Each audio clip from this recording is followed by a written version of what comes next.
안녕하십니까, YJ입니다. 지금 금융기본 투자론 기초 파트 하고 있고요.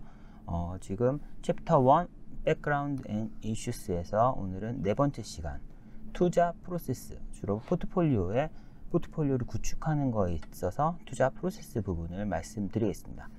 오늘의 주 용어는요, 포트폴리오는 한글도 포트폴리오, 영어도 포트폴리오고, 자산 배분, Asset Allocation, 증권 선택, Security Selection, 하향식 의사결정, 탑다운 프로세스, 상향식 의사결정, 버텀업 프로세스, 증권 분석, 시큐리티 어널리시스 같은 용어들을 주로 사용하면서 어쨌거나 전반적으로 아마 탑다운 프로세스 위주로 투자 프로세스를 설명드릴 예정입니다. 주로 기관 투자자들의 투자 프로세스고요.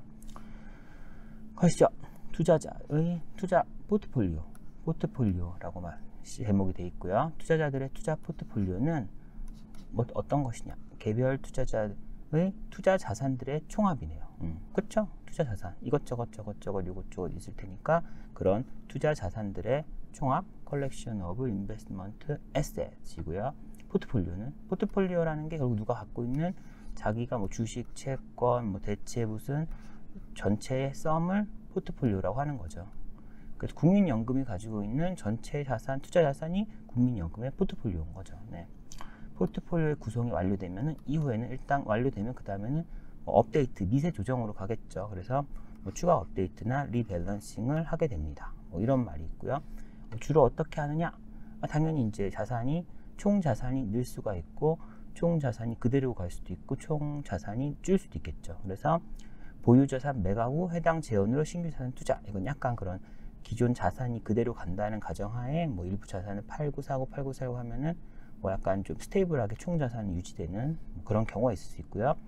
추가 투자를 진행하여 전체 포트폴리오 규모를 확대, 그러니까 투자 자산을 점점점 늘려가지고 총 포트폴리오 규모를 확대한다. 그럴 수도 있겠죠. 그리고 보유 자산 매각을 통해 포트폴리오 규모를 축소한다. 그래서 결국 전체 포트폴리오 기준으로 그대로 갈 수도 있고, 상승할 수도 있고, 하락할 수도 있고, 어쨌거나 일단 한번 포트폴리오 세팅한 다음에 상승 베이스의 미세 조정, 리밸런싱, 하락 베이스의 미세 조정을 하면서 점점 커져간다, 작아져 간다, 이런 얘기인 거고요. 포트폴리오의 구성, 포트폴리오를 구성하는 투자 자산, 인베스트먼트 에셋은 크게 에셋 클래스별로 자산군이라고 하죠. 한글을 안 썼네요, 제가. 자산군, 에셋 클래스를 기준으로 분류할 수 있습니다. 그래서 크게 최상단의 에셋 클래스는 주식, 채권, 이 부동산 원자재는 대체 투자를 묶을 수 있겠죠. 그래서 주식, 채권, 대체 투자 이런 식으로 최상단의 비율을 정할 수 있고요. 투자자들은 포트폴리오 구성을 위해 크게 두 가지 방법을 사용합니다. 각각이 아니라 이제 스텝 1, 스텝 2 이런 방식으로 1번을 먼저 하고서 그 다음 2번을 하게 되는 거죠. 그래서 에셋 얼로케이션, 자산 배분. 에셋 얼로케이션은 자산군들 간의 투자 비율을 일단 정해야 돼요. 투자 비율을 결정하는 거예요. 최상단의 비율이죠. 그래서 100이란 총 자산이 있으면은 주식 30%, 채권 50%, 대체 투자 20% 같이 일단 전체의 큰 왁구를 정하는 거죠. 그리고 그 안에서 이제 주식 30%의 재원을 가지고 개별 주식을 투자하겠죠. 그래서 Security Selection, 이거는 주식 선택이 아니라 증권 선택이죠. 증권이라 하면은 사고 팔 수 있는 분리된 가격을 가진 그런 자산, 그러니까 투자할 수 있는 객체들을 말하는 거죠. 그게 채권일 수도 있고 주식일 수도 있고, 그렇죠. 유가증권이라고 보통 하죠. 가격이 있는 증권들. 그래서 증권 선택은 당연히 주식, 채권 모든 걸 포괄하는 개념이죠. 그래서 주식 30%라는 포트폴리오 안에서 그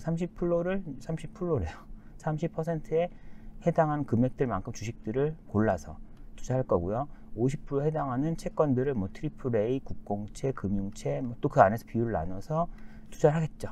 그런 식으로 선택하는 방식을 통해서 디테일한 선택을 하게 되는 거고요. 그런 걸 주로 증권 선택, Security Selection이라는 말을 쓰고 있습니다.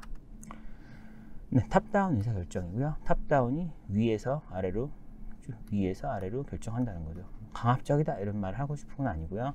크게 전체적인 비율부터 정하고 그 다음 개별 투자를 한다라는 의미에서 탑다운이라고 할 수 있어요. 그래서 앞에 말한 자산 배분, 전체적인 큰 비율을 먼저 정하고 그 비율 내에서 개별적인 투자를 하는 탑다운 방식의 의사결정을 주로 사용하고 있습니다. 네. 그래서 탑다운 의사결정은 주로 자산 배분 asset allocation으로부터 시작되고요. 저 앞에 말씀드렸죠. 그래서 뭐 당연히 샘플로 보면 전액 현금이에요. 100억, 1000억, 1조. 예를 들어 전액 현금을 가지고 있는 어떤 투자자들이 최초 포트폴리오를 구성하기 위해서는 1차적으로 에셋 클래스를 정해야 돼요. 그래서 자산군별 투입할 금액, 각각의 맥스 금액들, 아니면 비율을 정할 수도 있고요. 먼저 결정해야 될 거고요. 그러면 자산 클래스에 대한 자산 배분 비율 결정을 통해 대략적인 특성을 결정할 수 있어요. 이게 무슨 말이냐? 여기서는 아니고 제가 다른 데서 한번 강의했었는데 2000년 이전에 문서긴 하지만 자산 배분, 개별 주식 선택을 떠나서 그걸 배제하고 자산 배분만으로 전체 수익의 90% 이상이 결정된다라는 그런 논문도 있었어요. 그런 식으로 결국은 전체적인 비율을 정하는 게 이 포트폴리오의 결국 최종 수익률을 결정하는 데 있어서 매우 중요한 역할을 하는 거예요. 물론 개별 주식을 더 잘 고르는 것도 당연히 영향을 끼치겠지만, 그래서 특성을 결정될 수 있어요. 예를 들면은 1926년 이후로 미국이 있죠. 대형주의 평균 수익률은 연 11.5%래요. 그리고 US 트레저리 빌, 단기 상품이죠. 국공채 중에서 4% 미만이래요. 이 둘을 믹스할 수 있겠죠. 그래서 리스크는 수익률이 그렇지만 리스크의 측면에서 보면 리스크는 변동성이라 그랬죠. 플러스도 변동성이고 마이너스도 변동성이에요. 그래서 대형주의 경우는 에버리지는 11.5지만 마이너스로 가면 마이너스 46, 플러스 55까지 엄청난 변동폭을 가진 평균 11.5인 녀석이고요. US 트레저리 빌은 당연히 변동이 없죠. 이거는 그냥 약간 무위험 리스크 프리라고 보니까 보통 4%의 변동성은 빵. 진짜 저스트 4였으면은 저스트하게 그 금리가 계속 나온다라는 베이스죠. 그래서 결국은 US 트레저리 빌의 경우는 리스크 프리 자산이라고 분류해요, 보통. 그래서 수익률 변동이 없어요. 리스크가 없다고 하는 거죠. 여기서는 위험이 없다. 여기서의 리스크는 변동성이라고 했으니까. 그 대형주는 변동성이 상당히 높고, US 트레저리 빌은 변동성이 제로다. 그러면 리스크 프리하다, 리스크가 없다. 진짜 리스크가 없진 않겠죠. 근데 저거나 변동성을 리스크로 정의했을 때의 말이고요. 그렇기 때문에 최소한 이런 두 개의 투자 공간의 비율을 어떻게 설정하는지에 따라서 각각의 평균 목표 수익률도 달라질 거고, 감내해야 될 리스크량도 완전 달라질 거예요. 그래서 포트폴리오 전체의 예상 수익률을 먼저 정할 수 있겠죠. 즉 전체 비율을 정하면은 그걸로써 과거 그 비율에 대한 수익률과 리스크를 통해서 과거에 또 이 둘 간의 공분산, 상관계수를 측정할 수 있죠. 통계적으로 그런 것들 통해서 어쨌거나 감내해야 될 리스크량과 수익률을 대략적으로 확인할 수 있어요. 그렇게 되면 그 중에 결정하는 거죠. 리스크를 점점 더 많이 우린 테이킹하면서 수익률을 더 올릴 거냐, 아니면 이 정도 리스크 이상은 테이킹하지 말자. 그 안에서 그냥 최대의 수익률을 창출하자. 이런 개념으로 어떤 비율을 정할 수 있겠죠. 그러면서 어쨌거나 자산 클래스를 사전에 세팅하면서 대략적으로 과거에 해당 자산 클래스들의 평균 수익률, 평균적인 리스크를 가지고 이렇게 세팅했을 때 향후 내 포트폴리오의 평균적인 수익률, 평균적으로 감내해야 될 리스크량을 과거를 통해서 추정할 수 있죠. 물론 과거가 100% 미래를 보장하진 않지만요. 네. 그리고 탑다운 의사결정을 하는 투자자는 상기 자산 배분을 먼저 하는, 그리고 나서 스텝 2로 결정된 자산군 내에서 이제 주식 30%로 결정됐으면 그 안에서 어떠한 개별 증권, 주식이면 주식이겠죠. 투자할지에 대한 결정, 증권 선택, 시큐리티 셀렉션을 하게 된대요. 지금 대략적인 투자 프로세스를 말씀드리는 거고요. 투자는 기초 파트가 아니라 이제 응용 부분으로 가면은, 응용 부분은 이런 투자 포트폴리오에 대한 내용들, 그리고 주식에 대한 내용, 채권에 대한 내용, 파생에 대한 내용, 개별 항목에 대한 좀 딥하게 들어가는 내용이 나올 예정이고요. 지금 투자로 기초 파트에서는 그런 부분들을 용어 베이스로 언급하는 그런 수준이니까요. 참고 바라겠습니다. 네. 버텀업 의사결정은 이제 참고로 버텀업을 대규모 자산을 운용할 때는 버텀업 의사결정을 하진 않아요. 전체적인 비율을 먼저 정하고, 아까 전체적인 비율 정하는 에셋 얼로케이션에서 다른 논문에 의하면 90% 이상의 수익률이 결정된다라는 말도 했었잖아요. 그런 만큼 에셋 얼로케이션이 중요하긴 한데, 바텀업으로 한다면은 이번엔 그냥 개별 증권 단위에 접근하는 거예요. 일단 에셋 얼로케이션 하지 않고 그냥 개별 증권 중에서 매력적인 가격을 가지고 있는 attractively priced than 그런 증권을 그냥 선별해서 개별 증권 바이 증권 분석을 통해서 매력적인 가격, 저평가되었다고 생각되는 그런 분석을 통해서 그것들을 결정해서 매수하는 거죠. 그래서 하기에는 당연히 증권을 분석해야 되겠죠.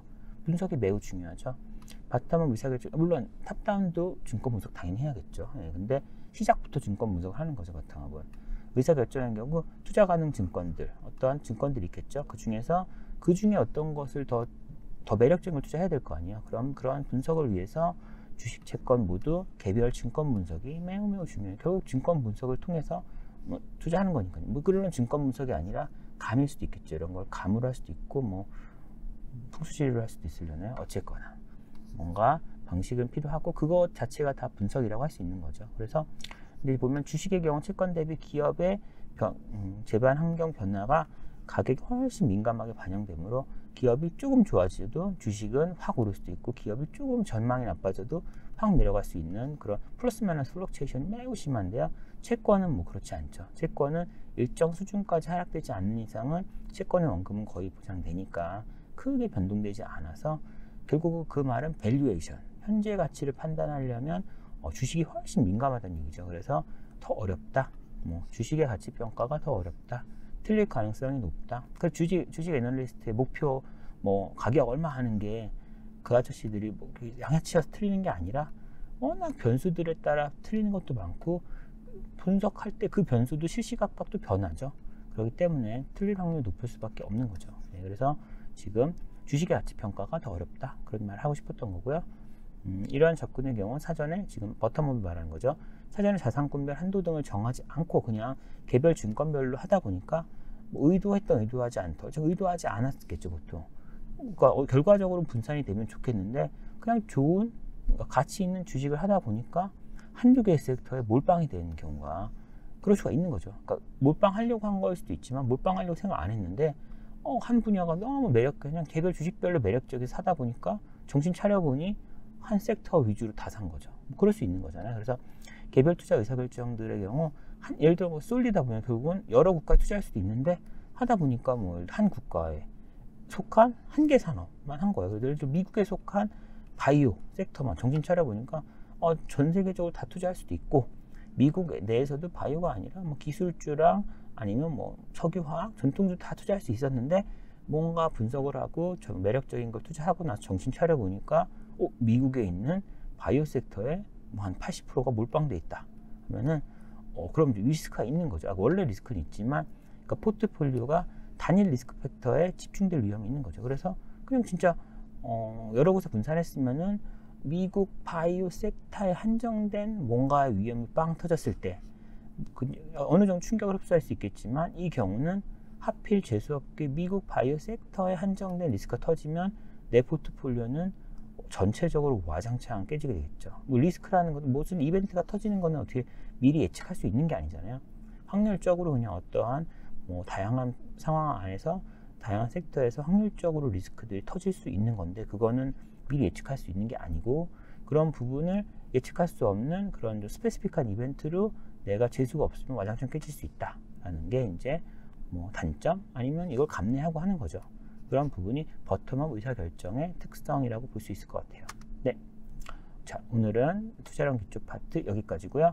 또 다음 시간에도 뵐 수 있으면 좋겠습니다. 다음번에는 이제 5, 6, 7 요거를 하면서 이제 지금 백그라운드 이슈스를 좀 다음에 2번, 3번 정도를 통해서 마무리하도록 하겠습니다. 네, 수고 많으셨고요.